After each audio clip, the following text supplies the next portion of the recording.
The Metamorphosis by Franz Kafka. Every book in 10 minutes. One morning, Gregor Samsa wakes from uneasy dreams and finds himself changed into an enormous verminous insect. That is the first sentence. There is no build-up, no cause, and no explanation, and the book never offers one. Then the strangest move in the story. He looks at the rain on the window and starts worrying about the early train, his sales route, and what his employer will say. The horror is not the body, it is the timetable. Kafka wrote it in a few weeks at the end of 1912, while working days at an insurance institute. When a publisher planned an illustration, he wrote back with one instruction: whatever you do, the creature itself must not be drawn. Part 1. The Morning. He is on his armored back, and his many thin legs wave uselessly in the air above him. Turning over becomes an engineering problem that takes hours. He cannot even feel where the pain is, only that his side aches. His room has 3 doors, and behind each one a member of the family starts asking why he has not left for work. He answers and hears his own voice come out wrong, a squeak underneath the words.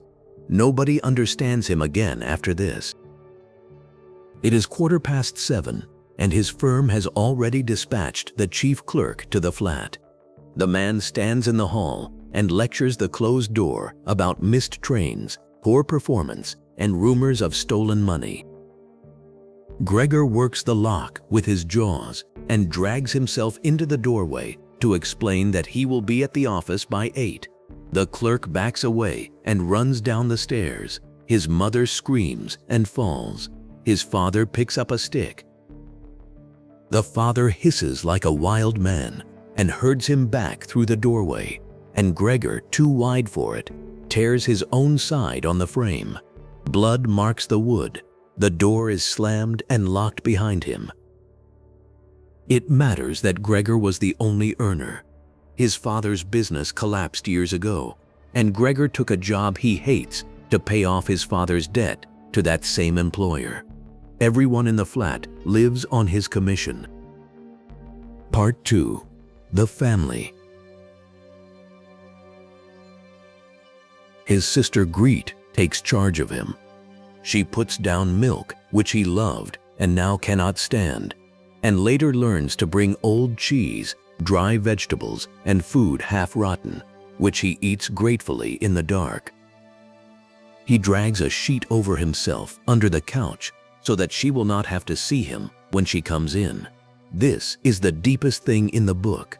He spends his own suffering on managing everyone else's discomfort.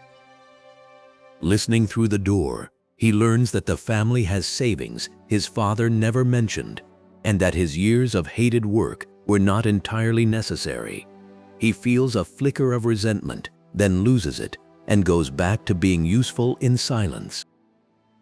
The father puts on a uniform, the mother sews for a shop, and Greety takes a job and studies at night. They can all work perfectly well.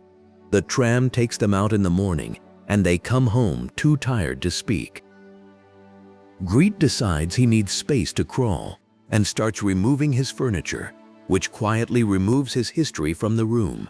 He panics and clamps himself onto the one picture left on the wall, defending a framed magazine cutting like a family portrait. The mother sees him and faints. The father comes home, decides he has attacked her, and throws fruit from the sideboard.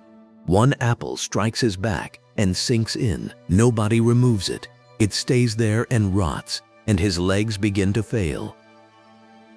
After that, he can barely move, and dust gathers on him because nobody cleans the room.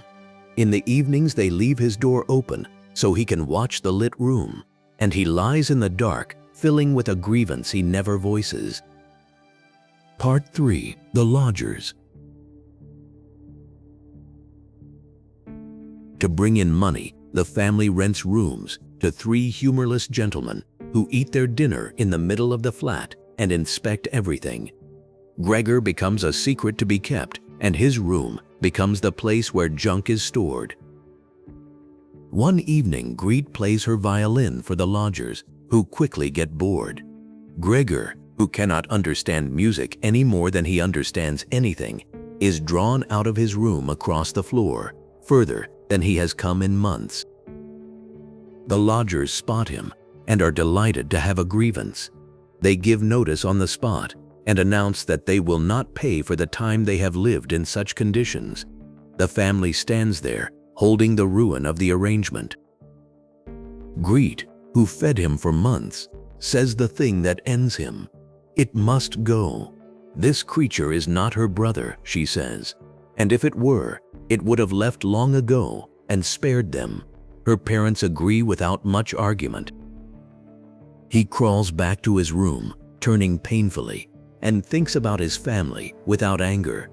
He decides that they are right, that he has to disappear, and he lies still. There is no protest anywhere in his last thoughts.